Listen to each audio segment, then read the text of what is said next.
three basic things.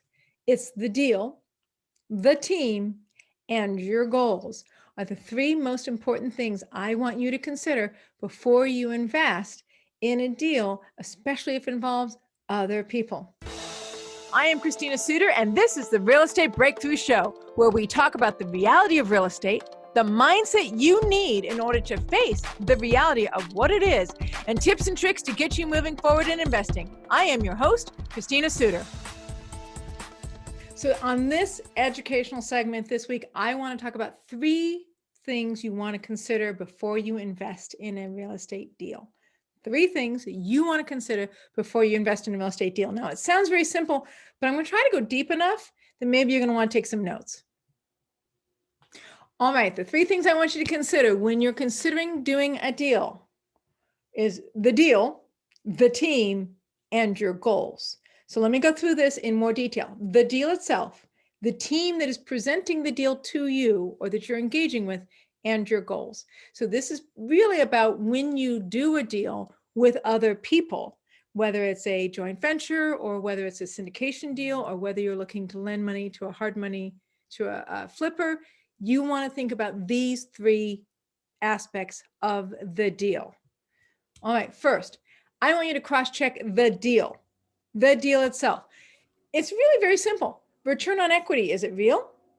Is the income going to be real? Are the expenses real? When they present their sheets to you and their estimates to you, or when they tell you what they think the property is going to bring you, you want to ask yourself, you literally want to write down these questions and you want to cross-check. Is the income going to be real that they're telling me? Is that a real number? Are the expenses they're telling me, is that a real number?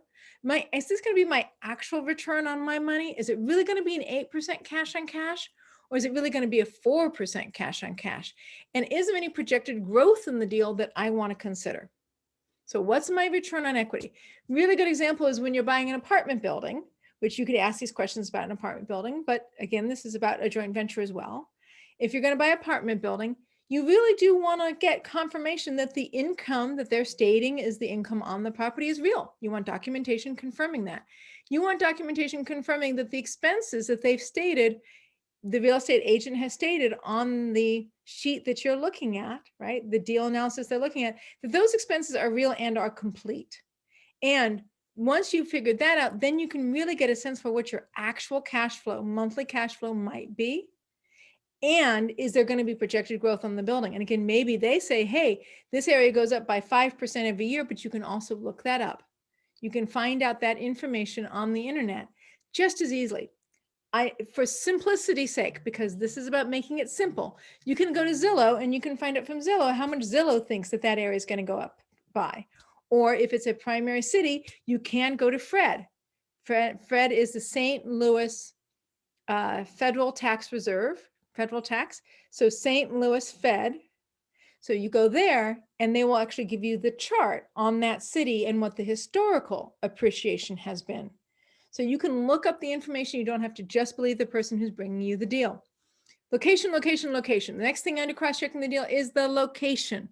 You want to be able to understand the region, the neighborhood, and the building. You understand let's say the building's in St. Louis, you want to understand this St. Louis, the city and the region around it.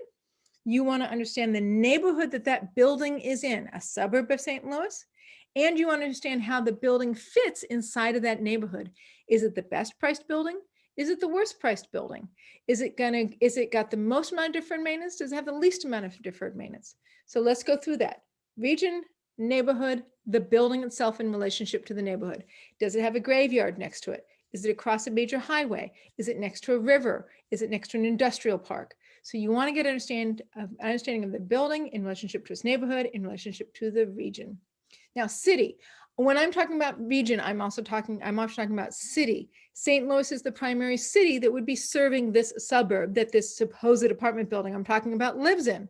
This city, what's the unemployment rate for that city? What's the unemployment rate for that neighborhood? What's the population for that city? Is that population increasing or is that population decreasing? What is the vacancy factor that's generally common for that area? And what is the property tax rate? These are all things that I care a lot about when I'm looking at possibly investing in an apartment building, in a syndicated deal, in a joint venture, in a mobile home park, even in an industrial deal. These are all things that I care about. What's the unemployment for that city in that region? What's the population? Is it going up or going down? What's the vacancy factor for that asset in that area? And what are my property taxes going to be? In California, property taxes are officially 1.25%. Officially, but if you look at your tax bill, you'll find they're a little higher, all the way up to 1.8% based upon which city you're in. But in Houston, Texas, they're like 2.5 to 2.6. So you really want to understand the difference. So you can find out this information about Google, type it in, or you can go to city-data.com, city-data, D-A-T-A.com. And that information is all based on census. So some of it is older information, but the good news about cities is that cities don't move very quickly. A city growing in its population, which it does do mid-census updates, will show whether it's growing or not. It will show whether or not the population is decreasing or not. I don't want to invest in a city that has decreasing population unless I'm specifically targeting a neighborhood that has something going on that I know I care about. Now I want to look at the building. The building, how much square footage is the building? What is the price per square foot? If that's residential, I can use price per square foot to understand the building and is it a good value? Or if it's a multi-unit, I want to use the gross rent multiplier or the cap rate. So I can look those up. And if you're looking at an actual investment deal, that gross rent that cap rate will be on the pro forma for the building. So, and limitations.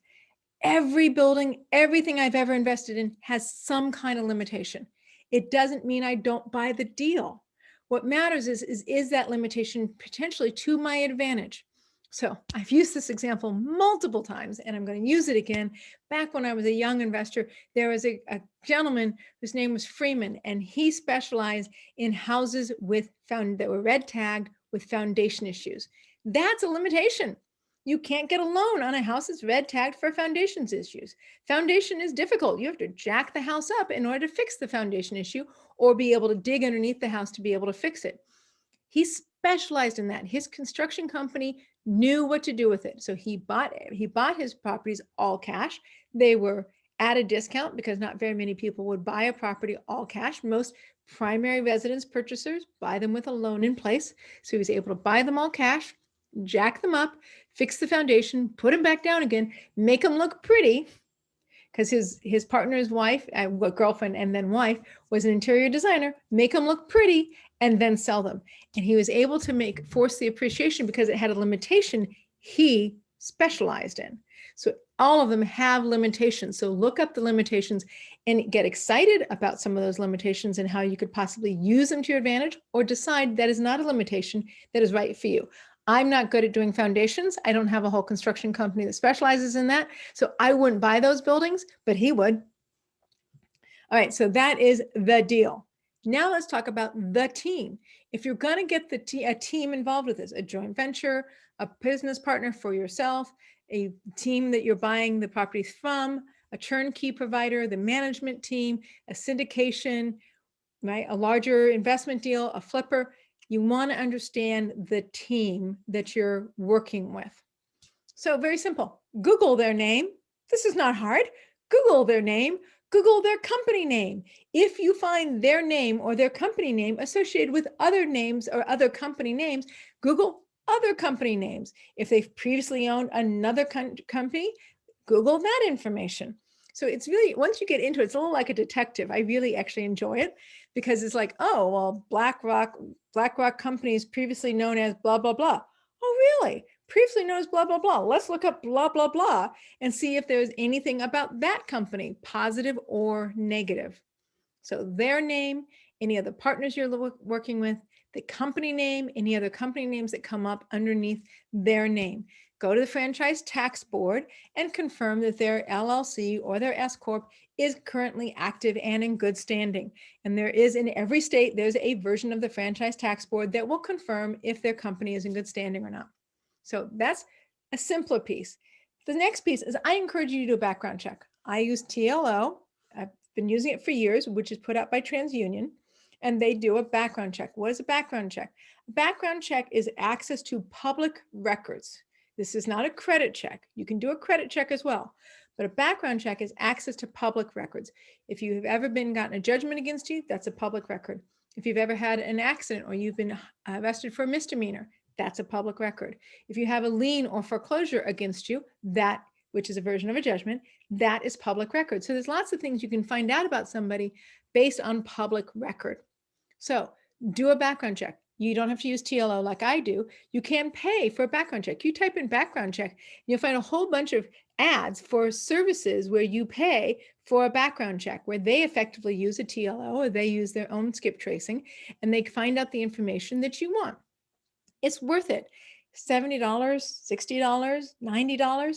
It's worth it to have a background check because this is going to be your partner and you want to understand who they are going to be in relationship to you. Now, once you've done a background check on them, a whole bunch of companies that they have been associated with will show up. Those companies you want to Google. So you go back to Google and you go, hey, they used to own Blackstone 3 and, but I'm looking at Blackstone 5 and Blackstone 3 says blank, blank, blank when I look it up on Google. Maybe it says something great. Maybe it says something horrible. I have a client of mine who bought some small multi-units, 3 units, 4 units from a company. He didn't do a background check on them. When you went in and went into Google and you typed in the name of the person, you found out there was a previous company that this person had done, and they had sold condos at inflated prices. And people were looking to sue them for the condos that they felt like they were sold at above fair market value. So that's kind of things that you can find just by doing take a couple hours, like 2 hours, right? It's not going to cost you much of your life to take 2 hours, go on Google, get a background check, go back on Google, make sure the information you've got is consistent, because that's your team. And if you're going to be working with these people after you close escrow on this thing, or maybe even before you close escrow, like my client, that is what's going to affect you. That's your team. All right. And the last piece, the third piece I promised you was your goals for the investment.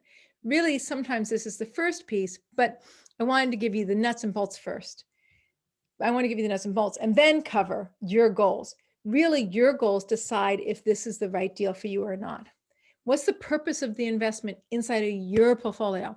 Is it a buy and hold, and therefore you really want cash flow out of it, or you really want appreciation out of it?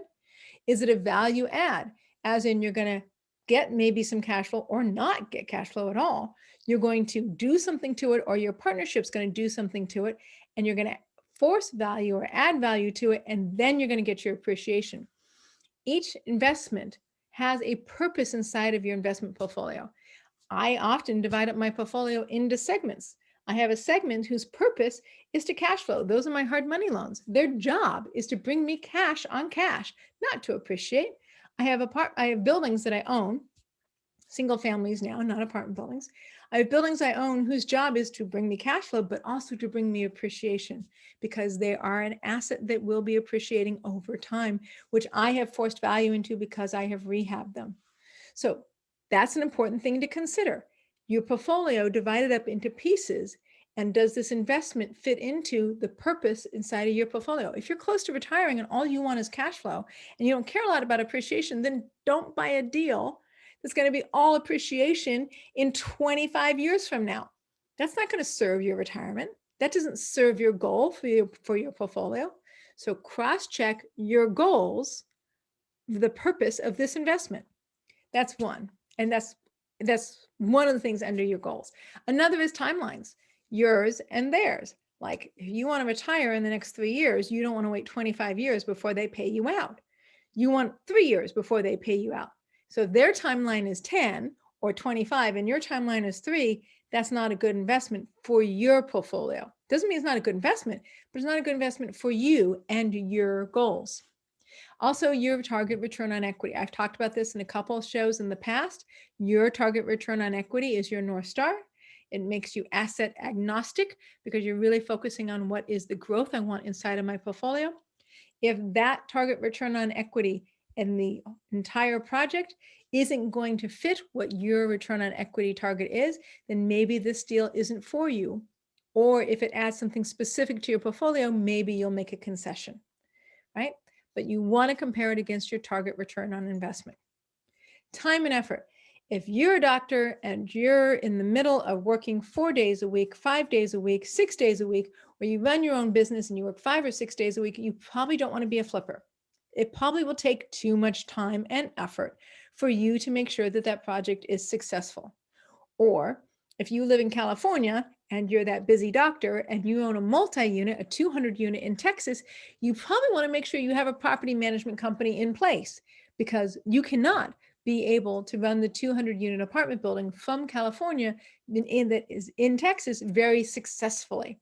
So time and effort is a very important part of your decision. Risk tolerance. I'm working with a client right now.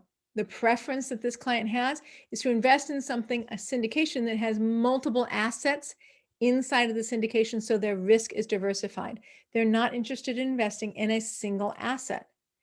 That's their risk tolerance. There's no reason to violate your risk tolerance when there are so many different ways to invest in real estate that really, if you're willing to risk, if you have enough risk that you're willing to invest at least, that's the risk tolerance you need. You do not need to force yourself into a scary deal or a higher risk deal than you're comfortable with as a professional investor or as an investor, because 8% return is available. 3% return plus appreciation is available.